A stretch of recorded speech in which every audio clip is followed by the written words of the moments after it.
পকেটে টাকা আছে, কিন্তু পাম্পে গিয়ে শুনছেন তেল নেই। দাম বাড়েনি, অথচ পাম্পের নজল থেকে এক ফোঁটা তেলও বের হচ্ছে না। বাংলাদেশে হঠাৎ কেন এই হাহাকার? তেলের এই অদৃশ্য হয়ে যাওয়ার পেছনে কি কোনো বড় সিন্ডিকেট, নাকি বিশ্ব অর্থনীতির কোনো রুদ্রশ্বাস খেলা চলছে? আপনি কি জানেন আপনার বাইক বা গাড়ির ইঞ্জিনে যে কয়েক ফোঁটা তেল আজ সোনার চেয়েও দামি হয়ে উঠেছে, তার পেছনের ইতিহাসটা কতটা ভয়ঙ্কর আর জটিল? আজ আমরা রাজনীতির মারপেচ নয়, বরং তেলের সেই ম্যানুফ্যাকচারিং রহস্য ফাঁস করব। মাটির কয়েক হাজার ফুট নিচে থাকা আদিম পাথর চিরে কিভাবে উঠে আসে এই ব্ল্যাক গোল্ড? সমুদ্রের মাঝখানে আইফেল টাওয়ারের চেয়েও উঁচু দানবীয় মেশিনগুলো কিভাবে 24 ঘন্টা লড়াই করছে? আর কেনই বা একটি ছোট দেশের সামান্য সরবরাহ বিঘ্ন হলে পুরো পৃথিবীর চাকা থমকে যায়?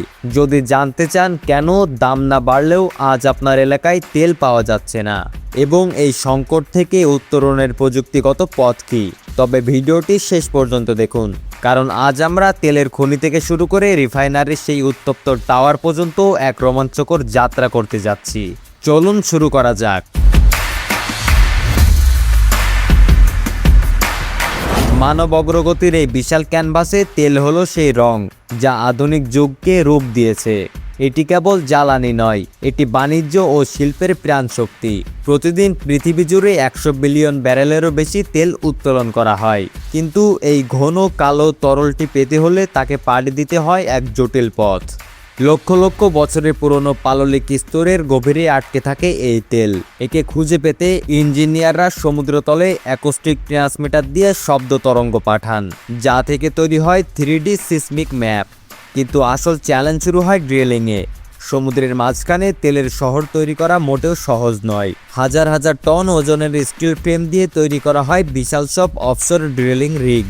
যেখানে সমুদ্র কম গভীর, সেখানে ফিক্সড প্ল্যাটফর্ম ব্যবহার করা হয়, কিন্তু গভীর সমুদ্রে ব্যবহার করা হয় সেমি সাবমার্সিবল রিগ, যা 12,000 ফুট গভীরতা পর্যন্ত স্থিতিশীল থাকতে পারে এবং যা আইফেল টাওয়ারের উচ্চতার প্রায় 12 গুণ বেশি।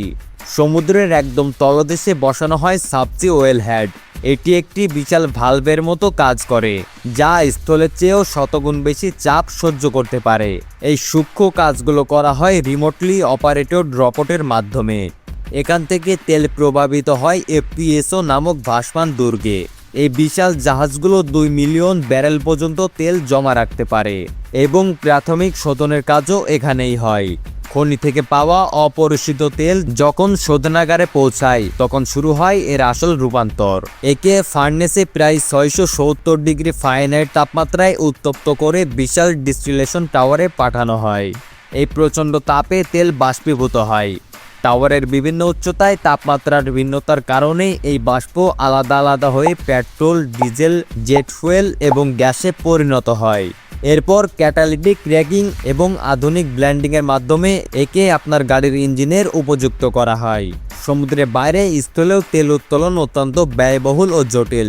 বিশেষ করে যুক্তরাষ্ট্রে এখন ব্যবহার করা হচ্ছে হাইড্রোলিক ফ্র্যাকিং পদ্ধতি। এখানে ড্রিল বিট শুধু নিচে নয়, আড়াআড়িভাবে হাজার হাজার মিটার পর্যন্ত এগিয়ে যায়। 10,000 PSI এর বেশি চাপে পানি ও কেমিক্যাল দিয়ে পাথর চিরে বের করে আনা হয় আটকে থাকা তেল। এত কঠিন পথ পাড়ি দিয়ে আসা এই তেলের সরবরাহ যখন সামান্য বিঘ্নিত হয়, তখনই আমাদের দৈনন্দিন জীবন থমকে দাঁড়ায়।